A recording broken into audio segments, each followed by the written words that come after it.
مسلمان ہے ایک یوں کر کے نماز پڑھ رہا ہے اور سینے پہ ہاتھ باندھے کھڑا ہے، اور مسلمان ہے اور ایک یوں کانوں کو ہاتھ لگا کے ناف کے نیچے ہاتھ باندھ کے کھڑا ہے۔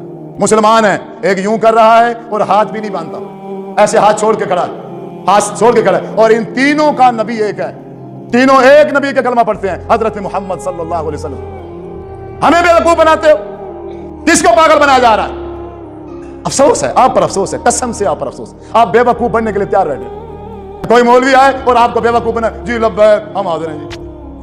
اتنی عقل نہیں ہے، نبی ایک ہے، رسول ایک ہے، طریقے کیسے تین ہو گئے؟ اچھا پھر دعویٰ ہے، ہر فرقے کا، ہر گروہ کا یہ دعویٰ ہے کہ نبی بھی خاتم النبیین ہے، اس کے بعد اور دوسرا نبی بھی، تو دوسرا طریقہ کہاں سے آ گیا پھر؟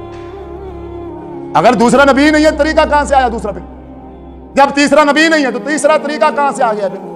نبی ایک ہے اور اسی پر مہر لگا دی گئی ہے کہ آپ کے بعد اب کوئی نبی نہیں ہے۔ جو طریقہ نماز کا، روزے کا، حج کا اللہ کے رسول آج سے 1450 سال سکھا کے گئے ہیں، وہی طریقہ رہے گا یا بدل جائے گا بعد میں؟ نبی بدلے گا تو طریقہ بدلے گا، یا بغیر نبی کا طریقہ بدل گیا ہے اور آپ بدلا کے کھڑے ہو؟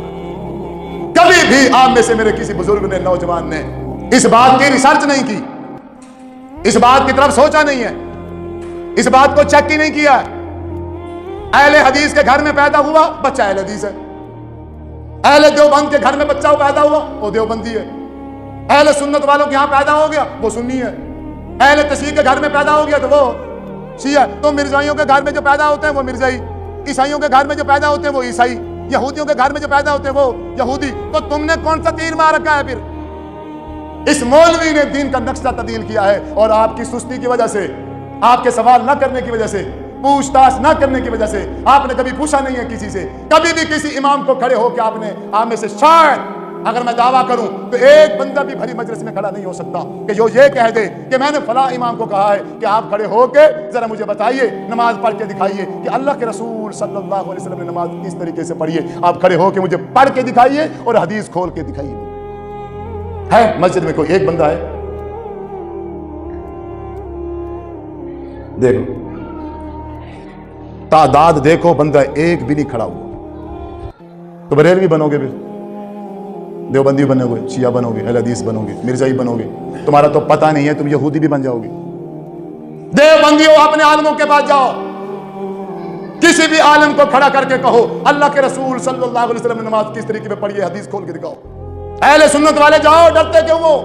تمہارا حق ہے دین سیکھنے کا، پوچھو ان سے کس لیے رکھے ہوئے ہیں مسجد کے اندر، یہ ان کی اور کیا ذمہ داری ہے؟ یہ صرف مردوں کو بس کھوانے کے لیے، زندوں کے لیے ان کی کوئی ذمہ داری نہیں ہے کہ ان کو حضور کا طریقہ سکھائیں، سمجھائیں؟ پوچھیں آپ ان سے، اہل تشیع اپنے عالم سے پوچھیں، اہل حدیث اپنے عالم سے پوچھیں۔ آپ کھڑے ہو جائیے، آپ نماز پڑھ کے دکھائیے اور ساتھ میں حدیث بھی دکھائیے کہ آپ نے یہ جو رکوع کیا ہے اللہ کے رسول صلی اللہ علیہ وسلم نے رکوع ایسے کیا تھا، ایسے کیا ہے، حدیث دکھائیے، کون سی حدیث کی کتاب؟ اور والدین حضور نے کیا تھا، حدیث دکھاؤ، کہاں ہے؟ نہیں کیا تھا تو بھی دکھاؤ۔ ہاتھ سینے پہ باندھا ہے، حدیث دکھاؤ۔ نہیں باندھا ہے، ناف کے نیچے باندھا ہے، حدیث دکھاؤ۔ میں کسی کو اہل حدیث کرنے کے لیے نہیں آیا، یہ مسجد اہل حدیثوں کی ہوگی، یہ سب کچھ اہل حدیث کا ہوگا، ضرور ہوگا، لیکن میں کسی کو بھی اہل حدیث نہیں کرنے آیا۔ یہ اپنے دماغ میں بات بٹھائیے، آپ صرف اور صرف ایک سچے اور سچے ایماندار انسان بن جاؤ۔ اگر ہمارے اندر ایمان آ گیا، پھر ہمارا جو بھی نام ہوگا، ایمان اگر کامل ہوگا تو ہم جنت میں انشاءاللہ ضرور جائیں۔